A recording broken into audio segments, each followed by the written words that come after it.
تو تھوڑا سا ہمیں بتائیں گے کیونکہ وہ ایک معمہ رہا ابھی تک لوگوں کی سمجھ میں نہیں آیا کہ اس کا کنکلوژن کیا تھا. دیکھیں یہ تقریباً 12-1 بجے کی بات تھی. میں اپنے دفتر میں ہی موجود تھا اور میرا آفس ان کے گھر سے بہت قریب ہے, بامشکل ہارڈلی کوئی 2-3 منٹ کی ڈرائیو ہے وہاں سے. تو جب مجھے پتہ چلا کہ جی وہ وہاں ان کی ڈیڈ باڈی ملی ہے تو میرا پہنچنا وہاں ضروری تھا, کیونکہ میں SSP انویسٹیگیشن تھا اور میں نے ہی جا کے ساری چیزیں وہاں سیکیور کرنی تھی. تو جب میں وہاں پہنچا تو وہاں سے باڈی تو ان کی موو کر چکے تھے وہ اسپتال تک, لیکن جو جگہ تھی جہاں پر وہ ان کا انتقال ہوا تھا تو وہاں جب ہم نے جا کے ساری چیزیں وہاں جس طریقے سے انویسٹیگیشن کے پوائنٹ آف ویو سے سیکیور کرتے ہیں وہ ہم نے سیکیور کی. اور بہت سی چیزیں جو ایسی تھی کہ جسے ہم نے فورنسک لیب میں بھیجا تھا کہ جی اس سے پھر ان کا ڈٹرمائن ہونا تھا, اس سے پتہ چلنا تھا کہ ان کی موت کیسے واقع ہوئی ہے. تو وہ ہم نے وہاں فورنسک لیب میں بھیج دی. چونکہ ایسی صورت میں ان کا پوسٹ مارٹم ہونا بھی ضروری تھا تو وہاں ہم نے بھیج دی تھی. اور جب ان کی وہ آنی تھی, رپورٹس آنی تھی جو فورنسک کی رپورٹ تھی, اس سے پھر ہم یہ پتہ کرتے کہ ان کی موت کیسے واقع ہوئی ہے. لیکن چونکہ ان کی فیملی نے اس کو آگے پروسیڈ نہیں کرنا چاہا اور فیملی کی کنسرن بھی ضروری ہوتی ہے, تو ان کی پھر وہ چیزیں اس میں ہی رہ گئیں, صیغہ راز میں ہی رہ گئیں کہ ان کی موت کیسے واقع ہوئی تھی. لیکن بعض چیزیں ایسی تھی کہ جو ہمیں اس کو جانچنا ضروری تھا اور اس کو دیکھنا ضروری تھا, تو وہ ہم نہیں کر سکے. اگر وہ رپورٹ ہمیں مل جاتی اور وہ آگے پتہ چلتا تو ہم ان کی وجہ موت سے بھی ہم معلوم کر لیتے کہ کیا وجہ تھی, کس وجہ سے ان کی موت واقع ہوئی ہے. اس میں تو کوئی شبہ نہیں ہے. ویسے ہم سب کو بہت افسوس ہے ان کی اس طرح سے, جسے کہتے ہیں کہ ان ٹائملی ان کی جو وفات ہوئی ہے اور جس طرح سے ہوئی ہے, سچی بات ہے کہ اٹس اے گریٹ لاس. اور میرا خیال ہے کہ یہ ہم سب کو بھی اس سے بہت کچھ سیکھنے کو ملتا ہے, ہم سب کو, کیونکہ ہم نے دونوں چیزیں دیکھی ہیں. عامر لیاقت مرحوم اللہ ان کو غریق رحمت کرے, ان کا ہم نے عروج بھی دیکھا اور کسی حد تک ہم نے وہ اس ٹائم پیریڈ میں جب ان کا انتقال ہوا یا غالباً جو بھی ان کا کچھ سوسائڈل اٹیمپٹ تھا, تو وہ ایک زوال کی طرف تھے وہ اپنے کریئر کے, کیونکہ وہ وقت تھا ہم نے دیکھا کہ جب وہ لوگ ان کو اس طرح سے نہیں پوچھ رہے تھے یا ان کو اس طرح کے پروگرامز نہیں مل رہے تھے یا چینلز والے اس طرح سے ان کی وہ آنکھوں کے تارے نہیں رہے تھے, اور بالآخر وہ اپنے انجام کو پہنچے. بہرحال اللہ ان کو غریق رحمت کرے. اچھا یہ بتائیے کہ ایک اور چیز, میں اپنی سوشل میڈیا کی ٹیم کے ساتھ بیٹھ کے آپ کے بارے میں آپ کے کیسز وغیرہ ہم دیکھ رہے تھے, تو ایک بڑا عجیب کیس ہم نے سنا آپ کے جو بے شمار کیسز کے بارے میں, اور وہ سنا کہ کہیں طوطا بھی, یعنی لٹرلی ایک طوطا بھی الطاف حسین صاحب کو اس نے ایک طرح سے اسسٹنس پرووائڈ کی, معاون رہا اور ایک کیس کو سولو کرنے میں کسی حد تک مدد کی. تو اس کا کیا ماجرا ہے, کچھ سنائیں اسٹوری ہمیں. جی یہ بڑا دلچسپ واقعہ ہے اور یہ حقیقت ہے جو آپ نے فرمایا. 2008 کے شروع کا یہ واقعہ ہے. میں DSP منگو پیر اور سرجانی تھا. رات 3 بجے مجھے SHO نے میرے فون کیا کہ جی ایک بینک مینیجر صاحب ہیں اور ان کی وائف ہیں, بالکل دیور ینگ کپل, مطلب کوئی 25 سال کے آس پاس دونوں کی عمریں تھی, تو انہوں نے سوسائڈ کر لی ہے. تو میں نے, چونکہ میں قریب ہی رہتا تھا, تو میں نے کہا کہ آپ ان کو ٹچ نہ کیجیے گا, میں آتا ہوں موقع پہ اور پھر میں آ کے دیکھتا ہوں کہ یہ واقعہ کیا ہے. کیونکہ انویسٹیگیشن کا جو مین وہ ہوتا ہے کہ آپ جو جہاں پہ آفینس ہوا ہے وہ اس کو آپ معائنہ کریں گے تو 50% چیزیں وہاں آپ کو سمجھ آ جاتی ہیں اور آپ کو تمام چیزیں آپ سمجھ جاتے ہیں کہ ہوا کیا ہے اور کیسے ہوا ہے. جب میں پہنچا وہاں پر تو ایک بیڈ پر اس کی لڑکے کی اور لڑکی دونوں ایک ہی بیڈ پر لیٹے ہوئے تھے اور ان کی باڈیز پڑی ہوئی تھی اور کنپٹی پہ ان کے گولی کا نشان تھا. اور میاں بیوی تھے, لڑکا میاں بیوی تھے, یہ بینک مینیجر تھا اور نیولی کپل تھے یہ, مطلب نیولی میرڈ تھے یہ. تو میں نے دیکھا کہ لڑکے کے لیفٹ سائڈ پہ نشان تھا اور گن شاٹ پسٹل کا, اور لڑکی کے بھی لیفٹ سائڈ پہ تھا. تو میں نے کہا یہ ایک انیوژول سا ہے, کیونکہ جو بھی میں نے پوچھا بھی ان سے کہ یہ سیدھے ہاتھ سے کام کرتا ہے الٹے ہاتھ سے, تو انہوں نے بتایا کہ نہیں یہ سیدھے ہاتھ سے ہی کام کرتا ہے. تو میں نے دیکھا کہ کیونکہ جب میں نے اپنی سروس میں جتنے بھی دیکھا ہے کہ جس نے سوسائڈ کی ہے یا وہ کیا ہے تو وہ ایک قریبی راستہ اپناتے ہیں, ایک جو آسان راستہ ہے وہ اپناتے ہیں, تو سیدھا ہاتھ سے ہی وہ اپنے پسٹل رکھ کے فائر کرے گا. تو میں سمجھ تو گیا کہ یہ مرڈر ہے, یہ کوئی سوسائڈ نہیں ہے یہ. حالانکہ انہوں نے ایک سوسائڈ نوٹ بھی چھوڑا ہوا تھا جس میں انہوں نے ذکر کیا تھا کہ جی یہاں زیور رکھے ہیں, یہ گاڑی کی چابی رکھی ہے جو کہ کرائے کی ہے, وہاں دے دینا, اور ہمارے یہ طوطے, کچھ 3 طوطے تھے ان کے پاس, کہ یہ طوطے ہیں, یہ ہم نے بڑے پیار سے پالے, یہ انہیں دے دیجیے گا. تو میں جب وہاں سے معائنہ کر کے نکلا تو سائڈ ہی ان کے کمرے کے ساتھ ہی ایک چھوٹا سا کمرہ اور تھا, وہاں ایک بہت کافی بڑا پنجرا رکھا ہوا تھا طوطوں کا, اس میں 3 طوطے تھے. تو وہ بھی سہمے ویسے تھے, اور بالکل وہ دیوار کے ساتھ ایک اس میں پنجرے میں ایک ڈنڈی لگی ہوئی تھی, اس پہ تینوں بیٹھے ہوئے تھے اور بالکل کونے پہ لگے ہوئے تھے. تو نیچرلی جس طریقے سے آدمی جب طوطوں وغیرہ کو دیکھتا ہے تو سیٹی بجاتا ہے یا ان سے پوچھتا ہے کیا حال ہے. تو میں گیا, میں نے ایسے ہی پوچھا, میں نے سیٹی بجائی اور طوطوں سے پوچھا کیا حال ہے. تو ایک طوطا اس میں سے کونے سے ایک چلتا ہوا اس ڈنڈی کے اوپر نا میرے قریب آ گیا, چلتا ہوا اس پہ نا, چلتا ہوا میرے پاس آ گیا, اور اس نے کہا کہ جی آپ, میں نے کہا مٹھو بیٹے کیا حال ہے, تو کیا ہوا تھا, میں نے اس سے پوچھا نا, تو اس نے بولا ڈاکو ڈاکو. ہاں, اس نے اس طریقے سے کہا ڈاکو ڈاکو. تو میں نے کہا کہ کتنے تھے, کہنے لگا 3. تو حالانکہ جو ان کے گھر والے تھے جن کی باڈیز ملی تھی وہ کیس نہیں کرانا چاہ رہے تھے, اور نہ ہی انہوں نے کیس کرایا, لیکن ہم نے اپنا اسٹیٹ کی طرف سے کیس کیا وہ, کیونکہ مجھے یقین آ گیا تھا کہ ان کا مرڈر ہوا ہے. جب ہم نے ان کو انویسٹیگیٹ کیا تو پتہ یہ چلا کہ جس بینک میں وہ کام کرتا تھا وہاں ایک چوکیدار تھا جو کہ رحیم یار خان سائٹ کا رہنے والا تھا, اس کی بیوی ان کے ہاں کام کرتی تھی یہ جو صفائی وغیرہ کا. تو ہم نے اس چوکیدار کو پکڑ لیا, چوکیدار کو پکڑا, اس کی بیوی کو پکڑا, اور اس کے بھائی کو پکڑا چوکیدار کے. تو پھر انہوں نے بتایا کہ ہاں ہم نے مارا انہیں. تو ہم نے ہم نے ان سے وجہ موت پوچھی کہ کیوں مارا تم نے ان کو. تو بتا رہے تھے کہ میری بیوی یہاں کام کرتی تھی, اور اس جو مینیجر تھا اس نے اس کے ساتھ زیادتی کی اسی دوران میں. تو مجھے غصہ تھا کہ میری بیوی کے ساتھ اس نے کیوں زیادتی کی. اچھا, پھر ایون یہ کہ وہ شام کو آئے, وہ ایک دودھ کی بالٹی لے کے کہ جی ہم نے دکان کھولی ہے اور یہ آپ دودھ پی کے دیکھیں کیسا ہے. تو وہ دودھ میں انہوں نے بے ہوشی کی دوا ملائی ہوئی تھی, تو اس سے وہ بے ہوش ہو گئے. تو اس نے ان دونوں بھائیوں نے ریپ بھی کیا اس کی بیوی کے ساتھ, غصے میں کہ جی ہماری اس کی بیوی کے ساتھ کیا ہے اس نے ریپ. تو انہوں نے اس کی بیوی کے ساتھ ریپ بھی کیا, جو کہ بعد میں میڈیکل میں ثابت بھی ہو گیا. اور پھر انہوں نے کنفیس بھی کیا کورٹ میں جا کے کہ جی ہاں ہم نے مارا ہے. تو انہیں پھر آخر میں ان کو موت کی سزا بھی ہو گئی, 2 کو, عورت کو تو نہیں ہوئی لیکن ان 2 کو موت کی سزا ہو گئی, اور یہ اس طریقے سے کیس اختتام کو پہنچا. تو ان کو جو موت کی سزا ہوئی وہ پایا تکمیل تک بھی پہنچی؟ جی ہاں, جی ہاں, اس میں پھانسی لگے یا بچ گئے؟ جی ہاں, جی ہاں, اس میں بعد میں ان کو پھانسی بھی 2 کو. جی ہاں, انٹرسٹنگ. تو وہ طوطا صحیح کہہ رہا تھا, اس نے کہا 3 جو ہیں. ہاں بالکل, اس طوطے نے جو دیکھا تھا اس نے وہ بتایا ساری چیزیں, کیونکہ وہ بولنے والا طوطا تھا. اور بعد میں وہ کوئی 1 ہفتے تک ہمارے وہاں بلکہ تھانے میں, سرجانی ٹاؤن تھانے میں رہا, اور پھر اس کے بعد ان کو اس نے جو لکھا تھا ان کے ورثہ کے حوالے کر دیے ہم نے وہ پورے. تو وہ واقعی میں اس میں وہ بولنے والا طوطا تھا, اور اس نے بڑی مدد کری اس میں. تو اگر وہ نہ بتاتا تو ہمیں پتہ بھی نہیں چلتا کہ کتنے لوگ آئے تھے کیا تھا. تو وہ اس نے 3 بتائے تھے, اور تینوں آئے تھے, اور تینوں نے ان کو دودھ پلایا, اور وہ اس سے وہ بے ہوش ہو گیا. اس کے بعد انہوں نے ان کو مار دیا. اچھا, وہ صرف آئے تھے ہی مارنے کی نیت سے, ورنہ وہ زیور بھی لے جاتے, دوسری چیزیں بھی لے جاتے, ایسا کچھ بھی نہیں ہوا تھا. یہ ساری چیزیں اس وقت یہ ہوئی. طوطا یقیناً انعام کا مستحق ہے, انعام ملنا چاہیے تھا طوطے کو. جی. اچھا الطاف بھائی, سن کے مجھے اندازہ یہ ہو رہا ہے کہ آپ کا, چونکہ پولیسنگ میں ویسے بھی یعنی ایک چیز تو طے شدہ ہے کہ you have to have a brave heart, a strong heart, کیونکہ بڑے دل خراش مناظر دیکھنے کو ملتے ہیں, اور ایک عام آدمی تو وہ دیکھ بھی نہیں سکتا شاید. آپ چونکہ انویسٹیگیشن میں رہے اور ایس ایس پی انویسٹیگیشن رہے, تو آپ کا یہ آہستہ آہستہ یہ ایک طرح سے ایولیوشن آئی آپ کی پرسنالٹی میں, کیونکہ ایک دم شروع سے تو نہیں ہوگا کہ ایک دم ایسے مناظر یا ایسے حالات دیکھنے کے قابل ہو آدمی. شروع میں تو آدمی کو لگتا ہے تھوڑا سا.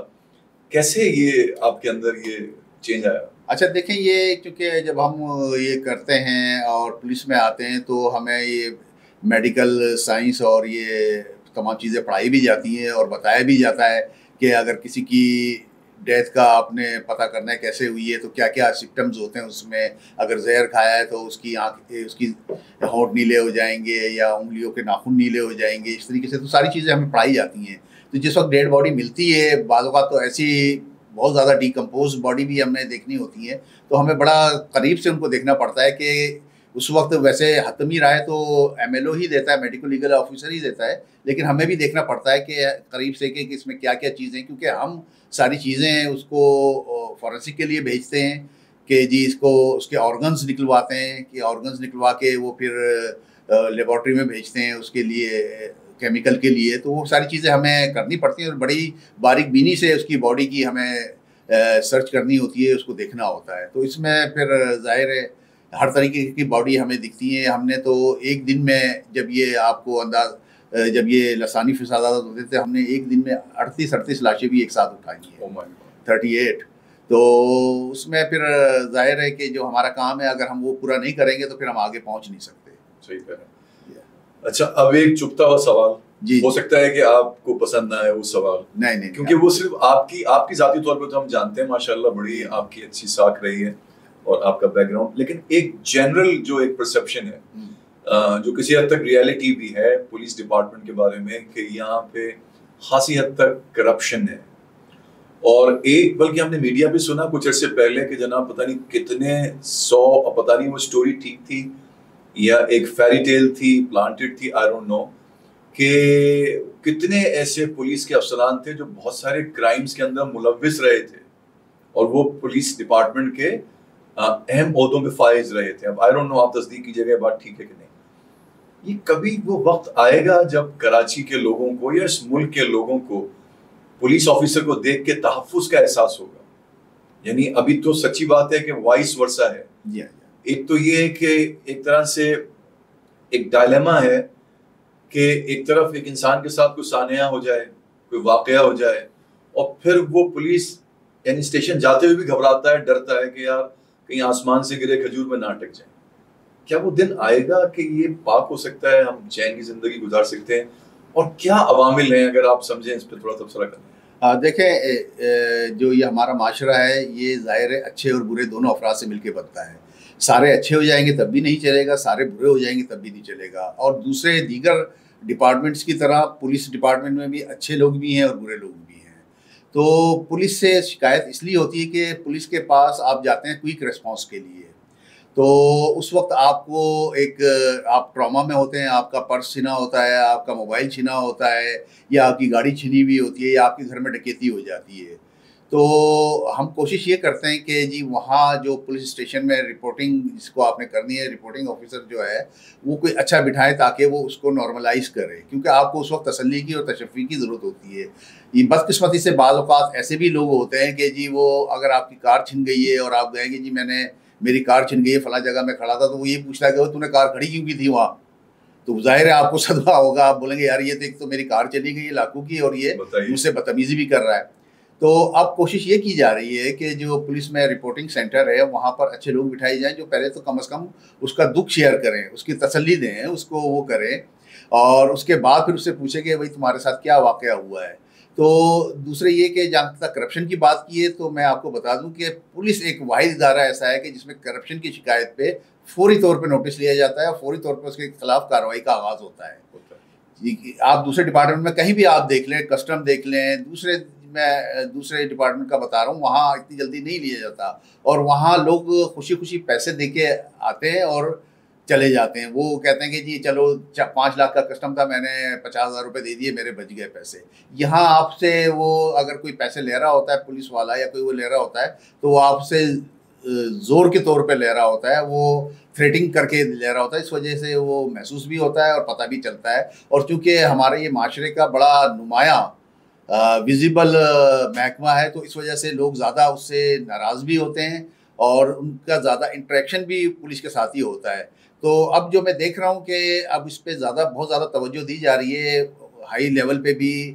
جو آئی جی صاحب ہیں یا جو دوسرے ڈی آئی جی صاحبان بھی ہیں وہ بھی یہ چاہ رہے ہیں کہ اس میں کم سے کم شکایت کی جائیں. لیکن میں آپ کو بتا دوں کہ سب سے زیادہ ایکشن اگر کوئی شکایت ہوتی ہے تو پولیس کے خلاف ہی لیا جاتا ہے اور ان کے خلاف کارروائی بھی ہوتی ہے. ایسا نہیں ہے کہ صرف ایکشن لیا جاتا ہے اور کوئی کارروائی نہیں ہوتی، لیکن کارروائی بھی ہوتی ہے. لیکن ہماری بدقسمتی یہ ہے کہ اس کو بہت زیادہ اس کو ہائی لائٹ نہیں کیا جاتا، اس کو بہت زیادہ اجاگر نہیں کیا جاتا، تو لوگوں کو یہ شکوہ تو رہتا ہے. صحیح بات ہے.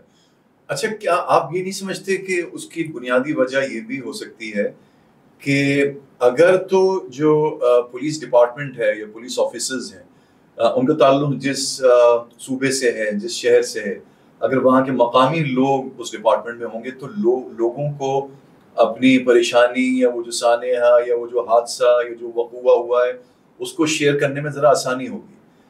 میرے سوال سے میں یہ نہیں کہنا چاہ رہا خدا نخواستہ کوئی لسانی تفریق کی بات میں کر رہا ہوں, مگر میں ایک وزڈم کی بات کر رہا ہوں, ایک سسٹم کی بات کر رہا ہوں کہ اگر جیسے سندھ پولیس ہے, خاص طور پہ کراچی کی پولیس کی ہم بات کرتے ہیں کیونکہ ہم یہاں پیدا ہوئے, یہاں پلے بڑے, تو اگر ہم دیکھتے ہیں کہ کراچی پولیس کے اندر کراچی جو لوگ ہیں, جو کراچی آئے ہیں, جو کراچی کے لوگ ہیں, ان کا فقدان دیکھتے ہیں, اور ہم دیکھتے ہیں کہ شاید پنجاب سے یا انٹیریئر سندھ سے یا اور جگہوں سے ہم دیکھتے ہیں پولیس آفیسرز موجود ہیں. تو آپ کیا نہیں سمجھتے کہ کراچی کے اندر اگر کراچی کے پولیس آفیسرز ہوں تو یہ عوام کے لیے بہتر رہے گا؟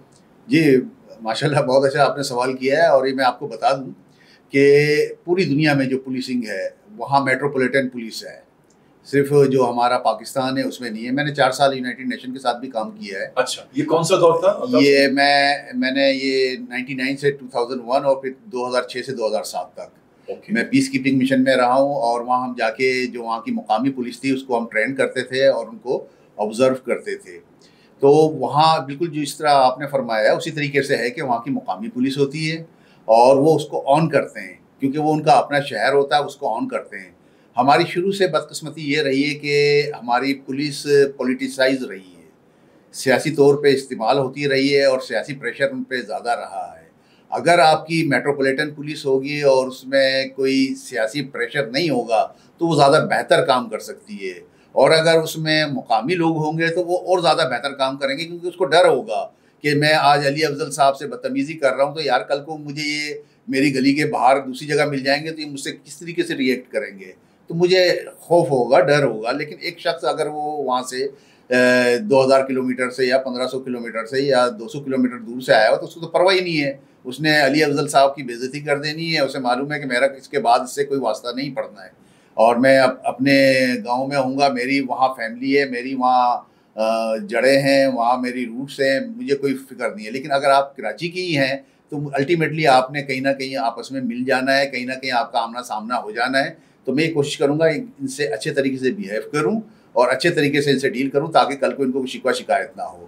تو یہ بڑا اچھا سوال ہے کہ یہ ایک مین ریزن ہے کہ لوگوں کا ناراض ہونا کہ جی یہ میرے ساتھ بدتمیزی کی ہے, میرے ساتھ روڈلی اس نے بیہیو کیا ہے.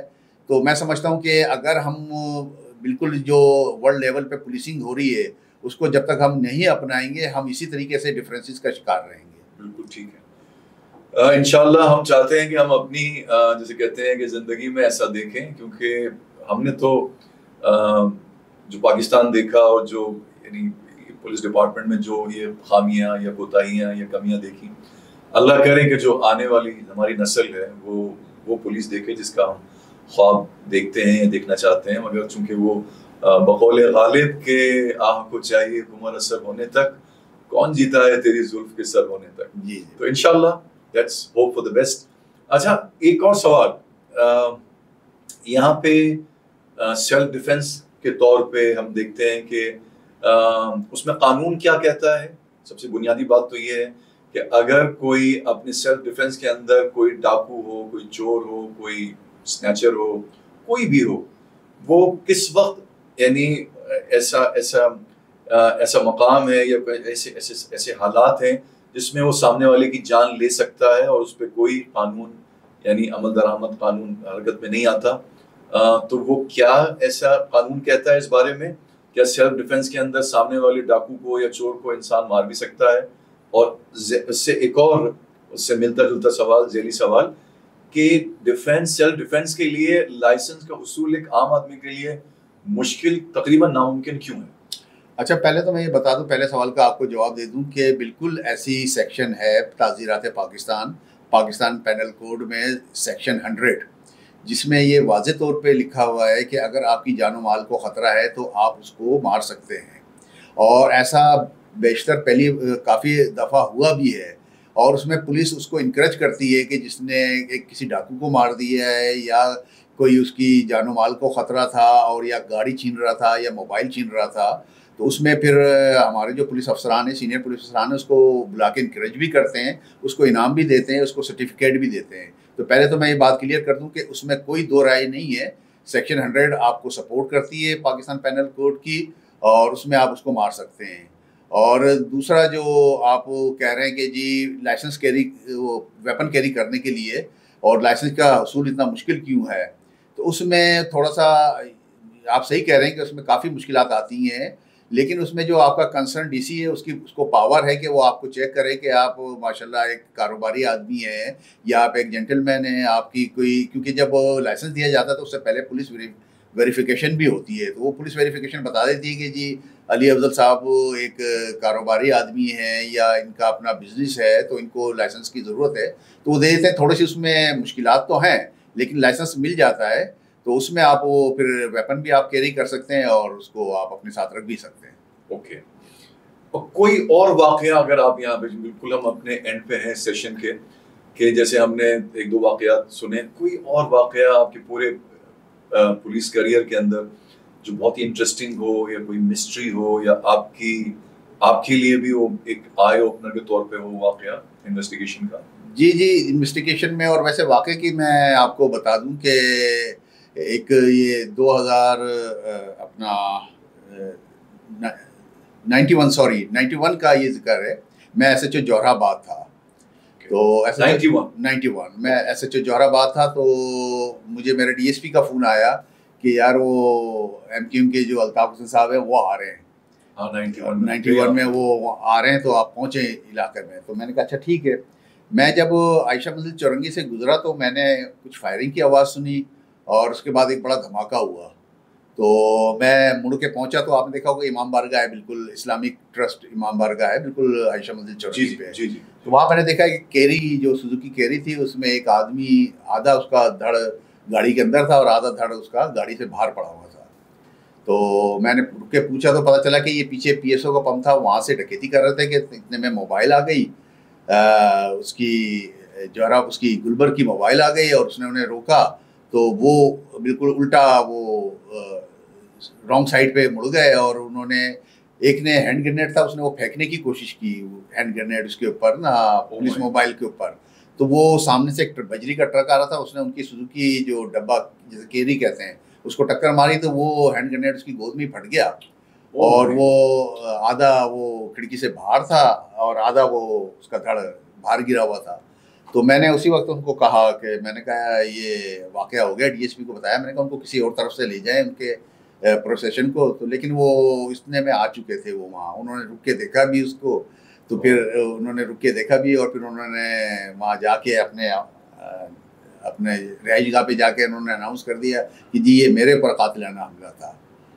تو حالانکہ وہ قاتلانہ حملہ ان کے اوپر نہیں تھا، وہ ایک سمپل سا ایک ڈکیتی کا کیس تھا اور ہٹ اینڈ رن والی بات تھی، تو وہ پھر وہ ایک بڑا لمبا، وہ ایک اس زمانے میں تو ظاہر ہے وہ بہت ایک بڑی بات تھی، تو بڑا وہ افسران پریشان ہوئے اور پھر خیر ہم نے بعد میں پکڑ بھی لیے دوسرے لوگ بھی ان کے جو ساتھی تھے، تو یہ ایک بڑا دلچسپ کیس تھا۔ تو یہ میں نے کہا کہ کبھی ایسا موقع آیا کہ جب بھی کبھی یعنی آپ تھرو آؤٹ انویسٹیگیشن میں نہیں رہے ہوں گے کہ بالکل آپ کو جیسے ہم دیکھتے ہیں ڈراموں میں یا فلموں میں کہ جب بالکل آمنے سامنے اور آپ کی لائف جو بالکل وہ اسٹیج پہ آ گئی ہو، لگا ہو کہ آپ کو دوسری زندگی ملی ہو؟ شاید آپ کو پتا ہو، اگر آپ کو یاد ہو 1987 میں ایک پولیس مقابلہ ہوا تھا نارتھ اعظم آباد میں امان اللہ مبارکی کا، بہت مشہور مقابلہ تھا، وہ آپ کو یاد ہوگا۔ تو اس میں ہمارے ڈی آئی جی صاحب زخمی بھی ہوئے تھے اور وہ بعد میں تینوں ڈاکو مارے بھی گئے تھے، تو وہ ہم نے بالکل فیس ٹو فیس ہم نے مقابلہ کیا تھا اور وہ بہت بڑا ایک انسیڈنٹ تھا، ہاں بالکل بڑا مشہور تھا وہ۔